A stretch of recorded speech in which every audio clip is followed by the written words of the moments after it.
How many of you guys do you know who work at a Spark City? And I know we have, some Splash interns from local community. So really briefly about Spark City House and Hot Tech. We invest in all different stages of startups on free time, from social media like Twitter and Tumblr, to ad tech and financial services technology, to time now, company products like media, social media. And we love to partner with entrepreneurs who are really imaginative and who care about having an impact on millions, if not more, people with the products that they're creating and experiences that they're creating. So, one of the things that we do is we build a community for the entrepreneurs who are building our companies.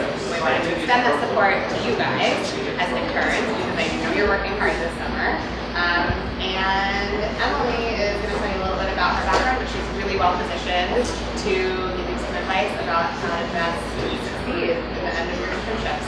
So, without further ado, Emily, thank you. Thank you, Danya and Spark and Splash for hosting us. Very excited to be here, see some familiar faces and new faces. So as mentioned, my name is Emily Mithner and I'm the CEO and founder of FindSpark, and we are a community dedicated to your career success. So we create all sorts of programs and resources aimed to get you one step closer to your dream career through the people you meet and the things that you learn. So we've been around since 2011, which is actually shortly after I've met Danya. So Danya and I are actually a great example of a relationship that's been maintained over many, many years. And so we have tons of community members, and really what's important is we are an in-person community. So, just a few examples of things we've done. We produce events for startups where we help connect them to potential candidates for their openings. So these two young ladies right here were both people who attended those events. One was at Blue Apron, and one was at Warby Parker, and they were both hired as a result of attending that event and meeting those teams. And this is Aaron, and he wanted to move from a more non-tech role into a more tech role, but at a media company. So we helped put him in touch with people at Viacom, where he's now working as an analyst. And we've also done programs, other programs to connect intern, entry-level talent to really awesome companies. So I wanted to just quickly go over some of the points from the past two workshops in this series. So from the very first session, we talked about startup culture, the importance of networking while you're in your internship, not just with your direct colleagues, but with the community as a whole. We talked about public speaking, which I'll just put you on the spot a little bit, but it's so important to think about how you will be able to present yourself, whether that's in a meeting or maybe giving a small presentation like something like this. And of course your online presence, which we're going to delve more into, how you can take all the things that you've done this summer and integrate those into your online presence. And one thing about these sessions is we want you to take actionable tools home with you. And so we're going to have you do a little bit of writing throughout the workshop tonight, but I'm also sharing these slides, and I want you to think throughout the presentation, how can you take what you're learning and create action items for yourself and goals for yourself. So here's just some examples from the first session. This is one of my favorite, which if you are working on your public speaking skills, identify your filler word of choice. So it might be like, but everyone usually has one, even if you're really good at speaking. So think about that and try to use it less. From session 2, we were focusing on how can you make sure that you make an impact while you're at your internship, what you can do to really get connected and integrated into your company beyond just working on your individual projects, and how to speak up and make sure that you're staying on the same page with your supervisors, your team, about your goals and your projects. So here are some action items from that session. Great to hear that some people are doing things like using tools like LinkedIn to reach out to people they admire. So again, integrating yourself not just into the startup or company you're interning at, but into the community and industry as a whole. So tonight we're going to talk about positioning your experience. So you've all learned a bunch of new things recently, you've worked on really cool projects. So how can you take that and position that to get to wherever you want to go next? Also, of course, maintaining your connections. So one of the biggest questions we get through working with people through FindSpark, and even through the questions that people had as they were signing up for this event, is how do I stay in touch? How often do I stay in touch? What do I say? How do I say it? So we're going to cover that sort of thing. And then resume, LinkedIn, website, and card. So all the things that you need to be able to show people what you've done and really showcase your skills, your efforts, and what you've learned. So just a little bit of a background on me. This is what I do on a daily basis. Through FindSpark, through teaching, I'm actually an adjunct professor at 2 different schools where I teach career courses. So I get to actually, as a course, talk about LinkedIn and Twitter and resumes and all that good stuff. But really this is my bread and butter. So ever since I started kind of the idea behind FindSpark back when I was in college, I really wanted to emphasize how important it is to focus on all the things you have in your control in terms of how you can put yourself out there and really empower yourself throughout your career by connecting with people and really forming your own little community. And I put all of these things into practice in terms of maintaining my own connections and that sort of thing, not only through FindSpark, but also our sister agency, MCG Social, which is our consulting branch. And just an example for that, about 90% of our clients are repeat and are also people who have just come from personal connections and referrals. So I wanted to just start by having you all do a little exercise here. So if you have, your phone or something to write on, just reflecting on some of the bigger themes that we're going to talk about before we really dive into it. So a big part of this is how you can maintain your network, right? Because your connections aren't anything if you're not keeping up with them. So, so to skip to number 2, think about 2 or 3 of the most interesting people who you've met over the past couple of months. Because the important thing with networking is not to feel like it's a numbers game, like you have to have the biggest network, the most followers, you have to meet every single person, meet up with every single person for coffee. But really the important thing is that you're forming meaningful relationships. So take a moment to think about who are, again, 2 or 3 of the most interesting people you've met throughout your summer within the company or within the community at large. And also skipping back, what has been your biggest accomplishment? And this can be something very sort of quote unquote practical. So did you launch something? Did you create something? Did you grow numbers?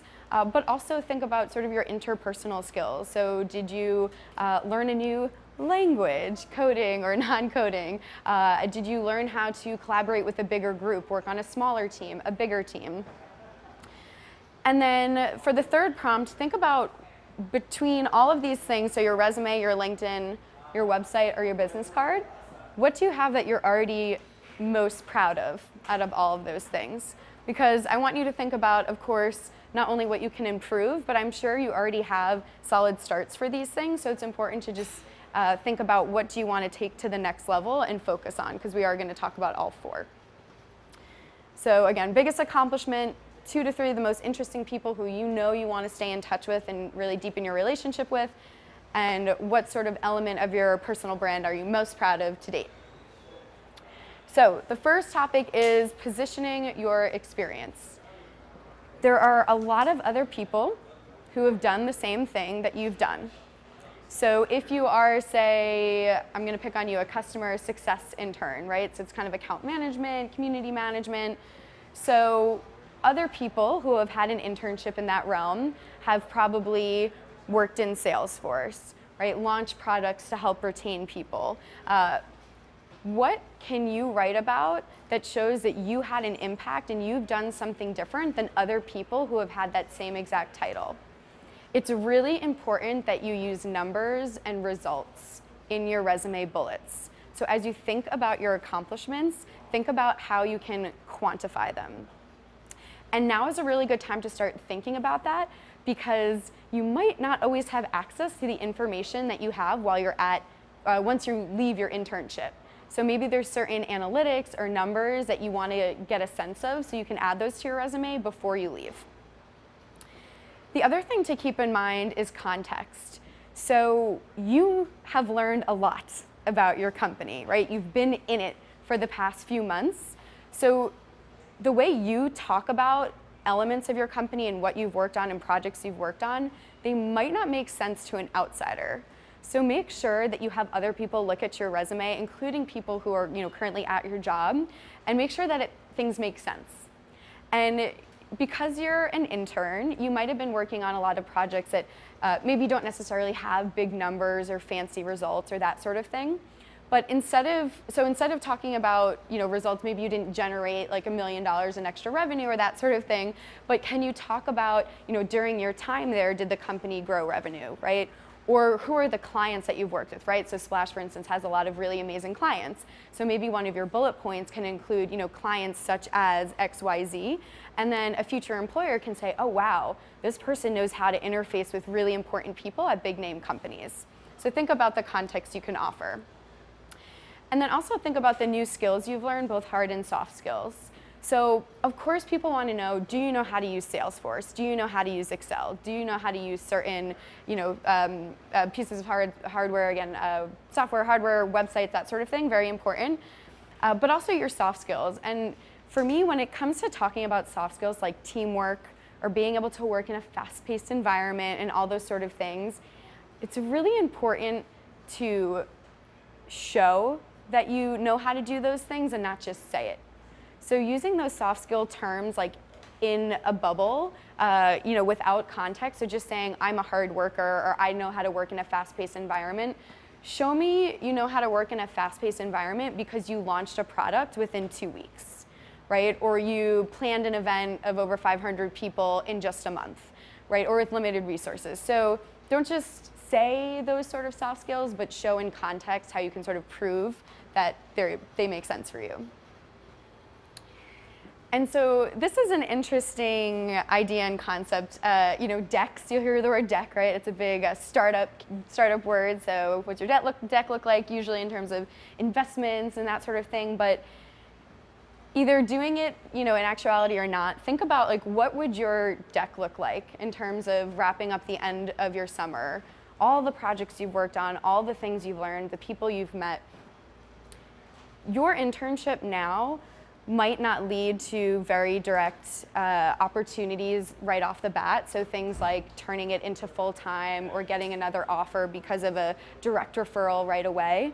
But the opportunities and the relationships and the projects that you're doing during your internship can open doors, and Tess is gonna attest to this later, can open doors, you know, months, years, 5 years, you know, many years down the line. So it's important to think now about really taking everything together that you've learned, putting it into one spot so that you have that to look back as a reference.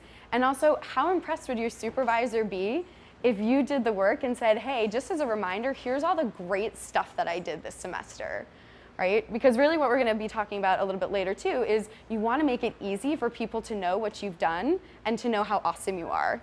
So putting it together in a deck is a really great way to show that. And I wanted to give an example of somebody who I think did a really, really great job of positioning their experience to get a job that they wanted. So this is Emily Leong, and she was a member of the FindSpark community. So at first, I had only met her online. I noticed her, she stood out to me. Can anyone guess when I saw her on Twitter, maybe why she stood out to me, why I took extra time to look into her profile? She's got a fun picture, right? She's got a fun picture. She looked fun. So I thought, who is this fun-looking girl who's a part of the FindSpark community? So I checked out her profile and looked at her tweets. I really liked the different types of tweets that she was talking about, things, articles. They were really relevant to the types of things that FindSpark deals with in terms of recruitment and events and professional development. And then I went to her LinkedIn. And I did notice that she only had about 20 or so connections, which is not a lot. But I didn't really care about that. What I cared about was that she did a really great job selling her experience. So at that time, she was only a sophomore, and really the only real job she had was being an assistant in her honors college department during college. So she hadn't had a real internship, but she did a really great job explaining the projects that she had done. So for instance, one of the big things that she launched while she was at her job was a department newsletter for the Honors College students to let them know about the programs that the Honors College was putting on. And a lot of those articles were professional development articles, which she wrote. So at FindSpark at the time, we were looking for a marketing intern. And so I was looking through this experience, some other things that she had written, and she had a really complete beefed out profile with examples. We'll talk more about LinkedIn later, but like examples of her work. I could actually click on the newsletter, read it, check out the articles. And so I actually took the time to send her a LinkedIn message really late at night. This all happened like as I was just perusing Twitter aimlessly. And I said, I know you're a member of the FindSpark community. I saw you participated in a Twitter chat, and I think you should apply for our internship if you're ever in New York. So she wasn't actually even based in New York. This was a total long shot. So she replied within 12 hours. I had her application in my inbox the next day. And a few weeks later, without actually even seeing her face ever, she was interning for FindSpark. And she beat out a ton of people who had more real experience. But she did such an amazing job customizing her experience to our internship once I had reached out to her and once she had applied, that I just knew she really, really cared. And even from the beginning, she wanted to do a marketing internship, and she took her experience, as irrelevant as it seemed, and made it relevant.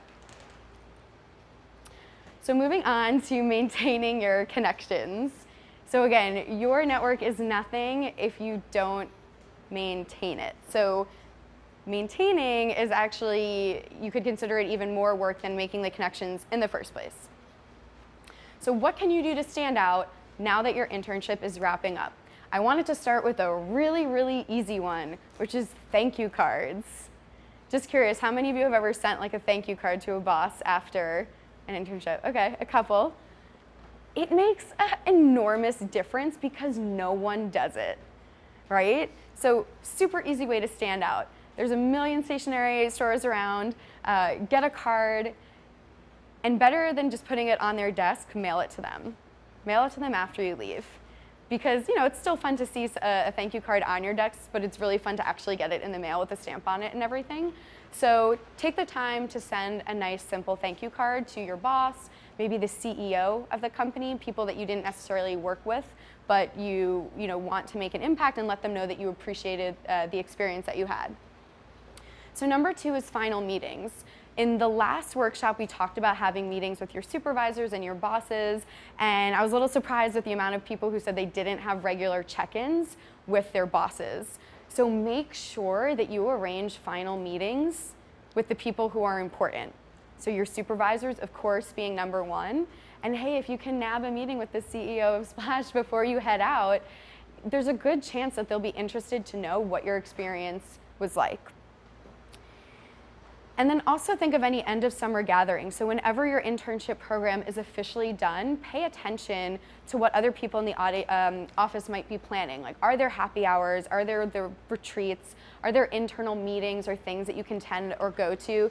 Make sure you're really taking advantage of every opportunity to integrate yourself into the company beyond just sitting at your desk and working at your projects during the day. And then the other thing would be to set up during that meeting or separately a resume review with your supervisor or someone on your team.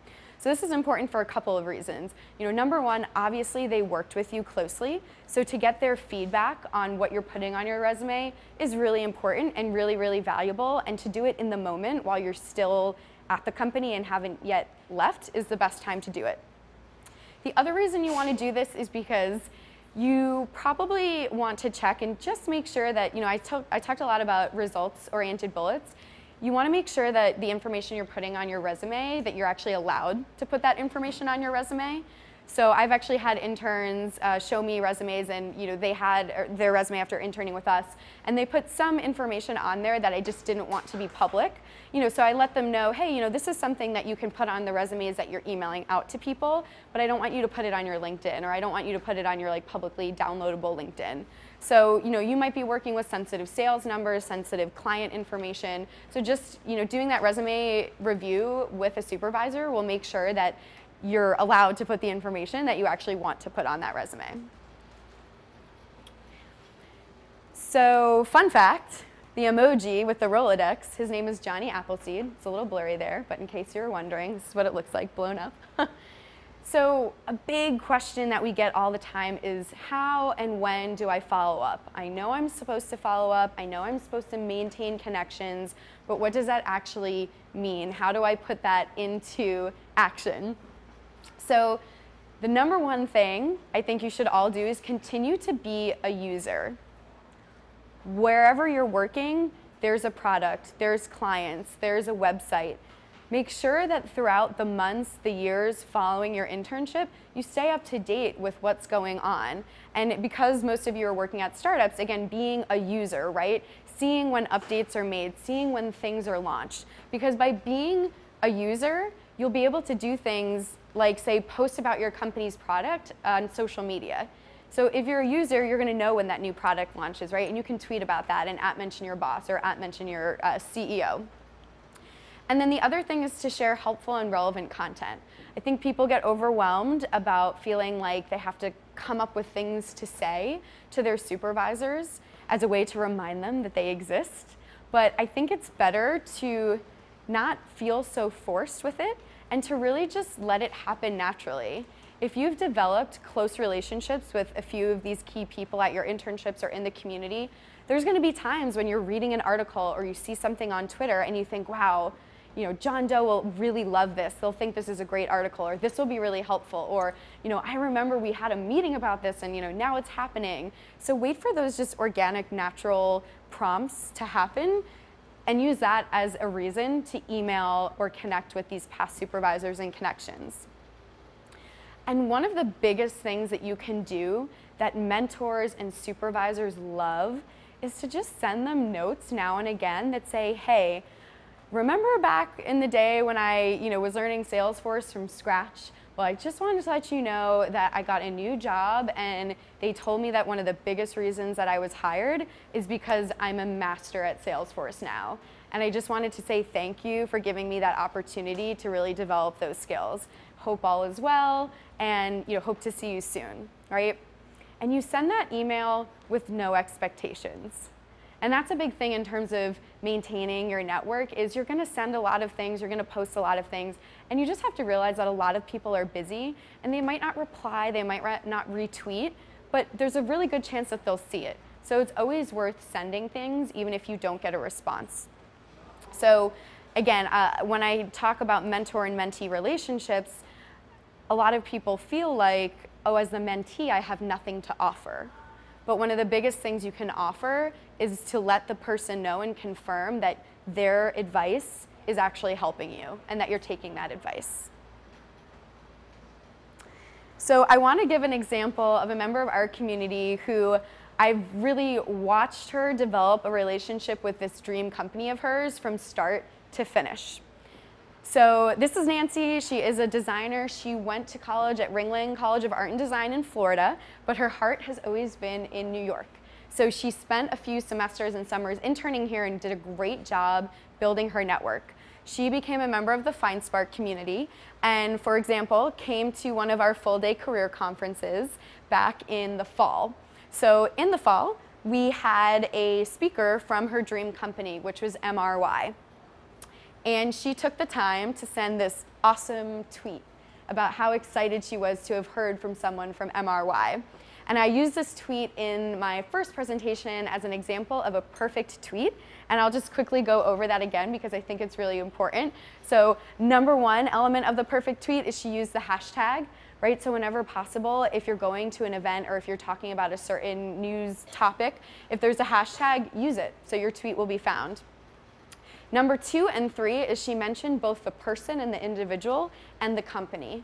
So depending on the size of the company, there might be a small chance or maybe a bigger chance that, say, a CEO will be reading or somebody at the MRY company Twitter account will actually see your tweet.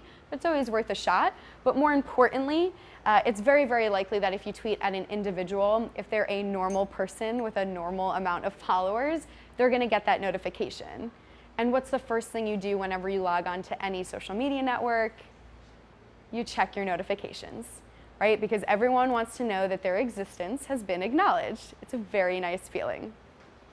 So number 4 is that she included an image. Pretty much every social media platform now is becoming image focused, and it's much more likely that if you include some sort of image that tweet, that post, that Facebook post, whatever it is, will be seen and found. And number 3 is not emojis specifically, but just the fact that she added some personality by using emojis. You want to take advantage of the fact that you can use these platforms to give people an insight into the type of person you are beyond just your resume. So here's that first tweet. Here's another tweet. So she, while she was here in New York at one point, reached out to people at MRY because she had applied for an internship there the summer before, got offered the role, but took something else instead. So to maintain the relationships, she asked if she could get a tour from the person that she had been in contact. And you can see she @mentioned the 2 people she saw. She didn't include an image, but she did @mention people and the company, and she got some engagement there.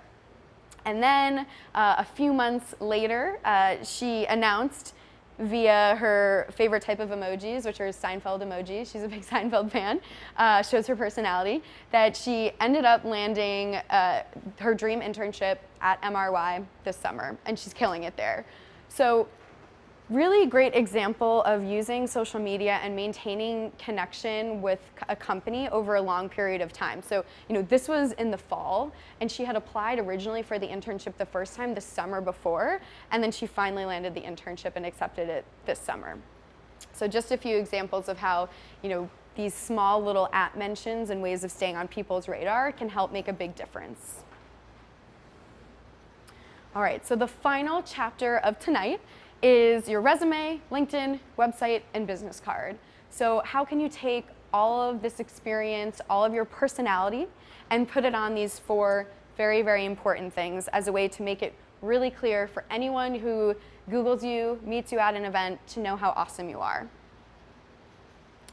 So really, really important things before we dive into the nitty-gritty of each of these things. Number 1 is that you are in control. You do not have to post anything you don't want to post. You don't have to post about experiences you don't think are relevant anymore. You don't have to be on every social media network there is. You get to decide what you want to show off and what you want to focus on. And I think it's really, really important to understand that and let that settle in, that you are in control of your story. And by taking advantage of these things like a resume, like your LinkedIn profile, you get to craft your story and really take control over what people are going to learn and read about you. So with that, you don't need to include everything. I mean, how many of you have had a job maybe that you didn't enjoy?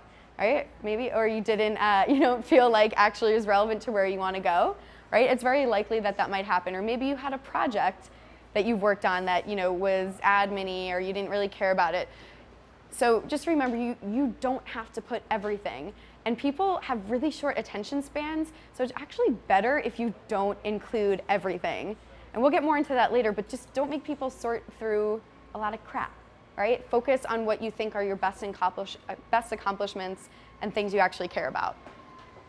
And the other thing is, do include things that might not be real experience, but that you worked really hard on and helped you gain real skills. So what do I mean by that? Side hustles, club activities, like being a student leader on campus, volunteering, blogging, doing things that aren't necessarily because an employer hired you to do them, but because you are taking initiative to do those on your own. Because those are the type of things that are really going to set you apart from other people within the application process. All right, so here are some pretty easy resume musts. Number 1 is 1 page. I have only ever heard from recruiters that they have not looked at resumes that are 2 pages because they think it's ridiculous that an intern or someone entry level with just like a few years experience would have more than 1 page.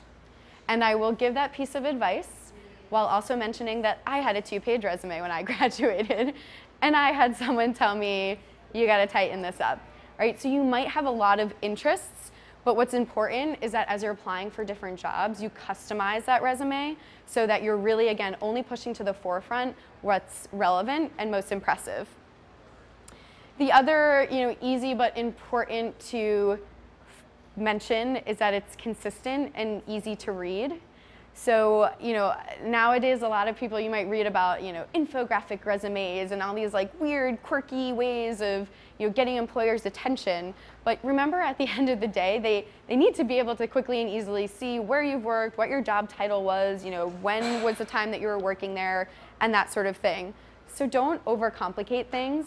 And on that note, also make sure you pay attention to the guidelines when you're applying for jobs.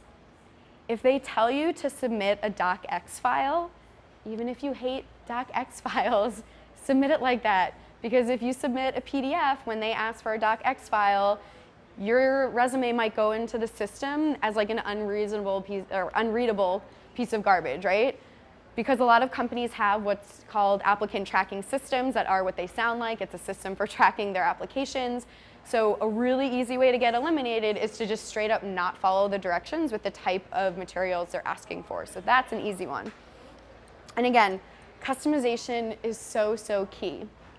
You will have much greater success if you customize your application materials for each job you apply for and spend more time on less applications than if you're sending generic resumes and cover letters to lots and lots of different roles. And the other great thing about customizing your applications and taking more time on that process of research and putting together your materials is that there's a higher chance you will get the interview. And when you get the interview, you will feel more confident and prepared because you did a lot of research, right? So if you spend hours stalking, researching, whatever term you'd like to use, multiple employees at the company or other people who used to intern there or have that job title that you want, when you get into that interview, you're gonna have a lot of things to talk about.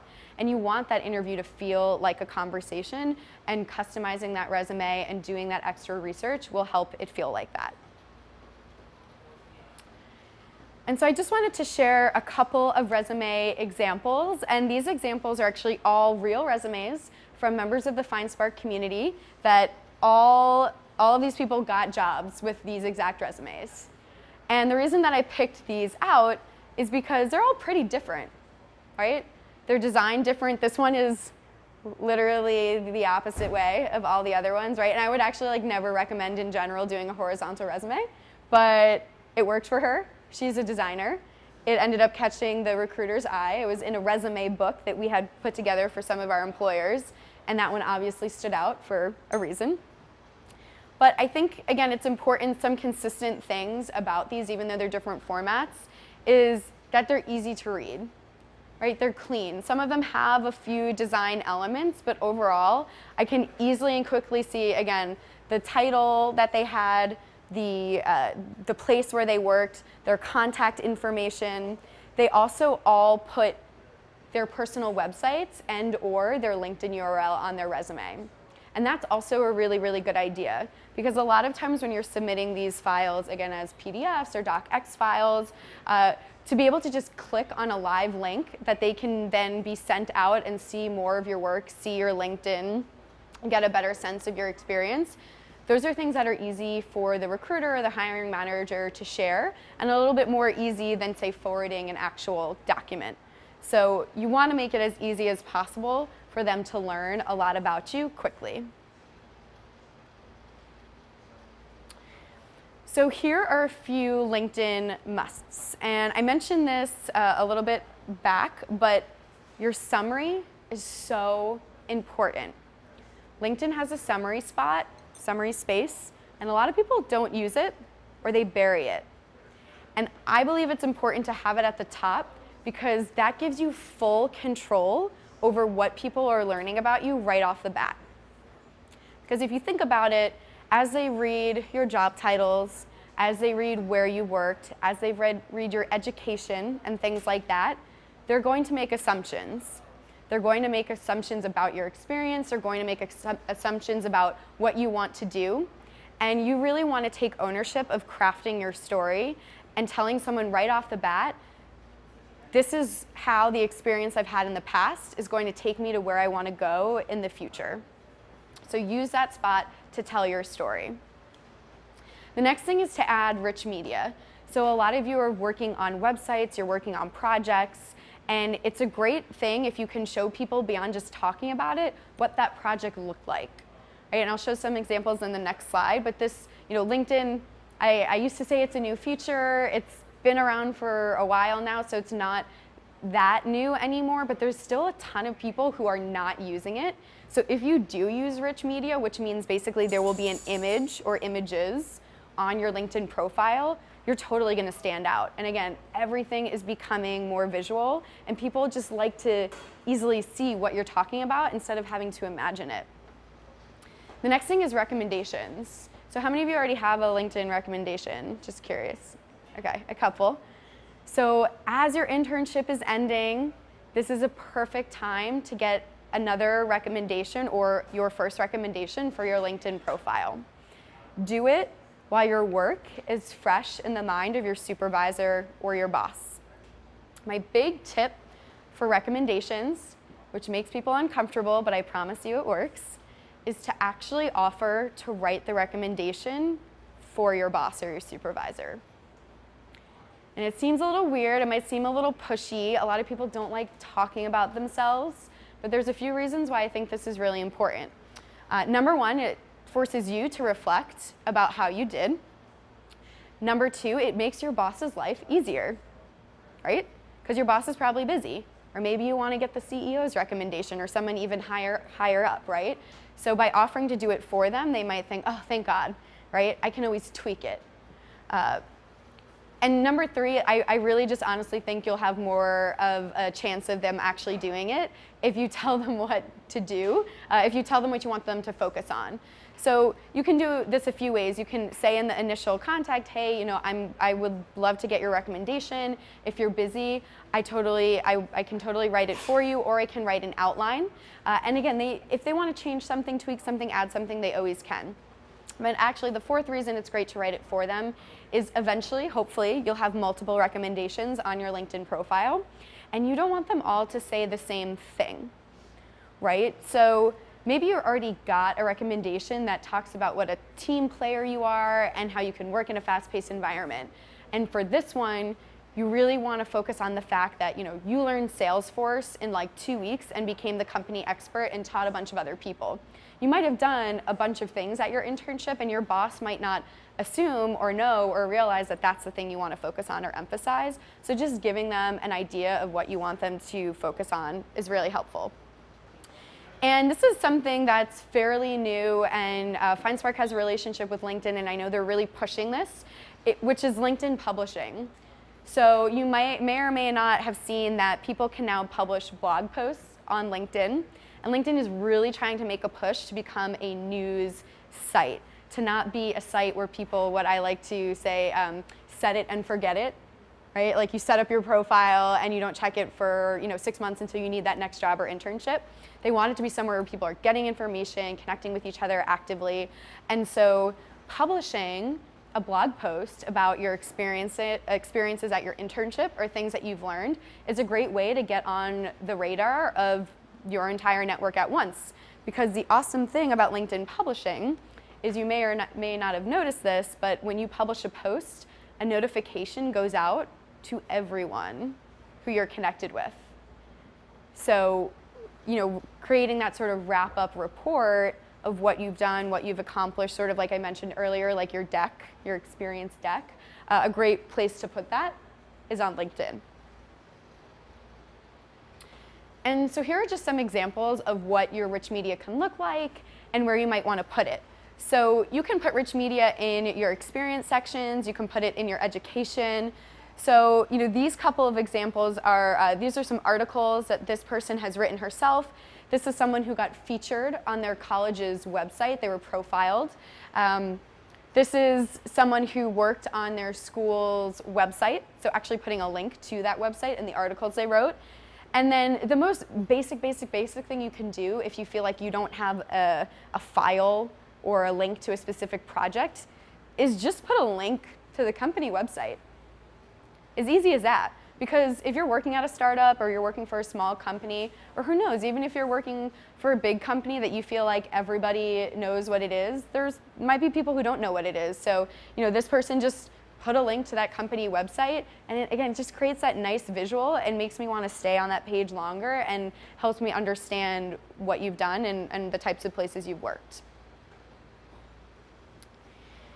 And then, of course, having a personal website, right? Having a place where people can come, one spot where they can find everything they need, right? So you probably have multiple social media networks around the internet, but having that one site where you can really customize the feel and, again, take ownership of the story that you want to tell and the types of experiences you want to talk about, place to do that is a website. And really simply, of course, you want to have the about and the contact. About is usually first, contact is usually last. Sometimes people like to do fun things like call the contact page, you know, work with me, or let's get coffee, or something like that. But I really recommend just putting contact, because I've been on a lot of personal websites and people are just so inclined to look for that word contact. If you don't have it, they might think you don't have a contact page, and they might leave your site and not contact you. And you want to make it as easy as possible for people to contact you. And of course, in between the important stuff is your projects, your experiences, your resume. So what sort of media and in what way can you show people more in depth than just a bullet on a resume, what you've accomplished and done at your different internships and during school. And here are just some examples of different websites. So this one is really cool. It's actually, I believe, built on a Tumblr. And you can sort between the different types of projects because he has different interests and different things he works on. This is Stella. She was at one of our last events. She works for a startup called Smartling. Another example of a really simple website. It has her resume, a blog, a contact page. It doesn't have to be anything crazy, and there are so many tools out there to build a really simple but powerful website. I really recommend that you use, this time as your summer's wrapping up to either update your website or create one if you don't have one yet. And a business card. So people will argue whether or not business cards are still relevant. I think they're relevant. I think they're nice to have. It's a nice physical reminder of who you've met and who you are. And it shows that you're going beyond just the resume, because everyone will have a resume. But if you can walk into an interview with a business card, that's a little bit easier to hand out to people. And a lot of people who, of course, are currently working full-time, they have a card. So as you are, meeting these people at your internship or during interviews, there's a good chance they'll hand you one, and it's really nice if you can hand them one back. So, of course, the basics, the obvious, your name, your email, your phone. I think a lot of people might not have a card when they're a student or they're just an intern because they say, well, I don't have a full-time job, or my company didn't give me cards. Well, there's nobody stopping you from, you making your own card. So putting the basics on it, putting some sort of link. So ideally, a website. If not, a link to your LinkedIn, I think, is like the next best bet, where it has kind of all your information. And then, of course, what do you do? Who are you? Give me a little taste, right? So what is your major? What is your industry? Something that reminds me, oh, okay, right, she's in marketing, or oh, okay, right, she's in startups or in fashion. And here are just some examples from the FindSpark community. Again, they're all really simple. Name, contact information, and a website. You don't have to go crazy. You don't have to be a designer. And I recommend that you don't get 500 of them. There's a really good chance that that little what might change. Your major might change. Your interests might change. So I would recommend getting maybe 50 or so at a time, because you don't want to end up with a pile of 500 cards that have a different email on them, or your phone number changed, or that sort of thing. So I'm a really big fan of Moo cards. If you haven't heard of them, you order 50 at a time. They're really customizable, cool, nice quality cards. But really don't feel like you have to get 500 of them. Start with small batches so you can change them as your career goals change. So again, just to recap, and for you to start thinking about goals for yourself, because a really important part of developing these workshops is for you to be able to go home, digest what you've learned, and put that new information into action. So how can you position the experience that you've gained to help you get to your next step? What are different ways you can maintain your connection before your internship is officially over? And all of these platforms that are really important to showing people how great you are, what can you do to update them? And the really, really important high-level message here is that it's incredibly important to nurture your network. People are busy, and you can't always rely on other people to make sure that you're staying in touch, you're staying connected. You have to put in the work. And yes, it's more work to maintain and build and develop that network, but ultimately, if you put in that time investment early on in the beginning, ultimately it's going to make your life and your career easier because you're going to have a supportive network of people who want to help you and support you. And the other thing to remember is you don't want to make people work to know how great you are. So take advantage of all these tools to make sure that you're positioning yourself in a way that is going to get you to that next step. Don't ever make people dig for information. Make it really easy and simple.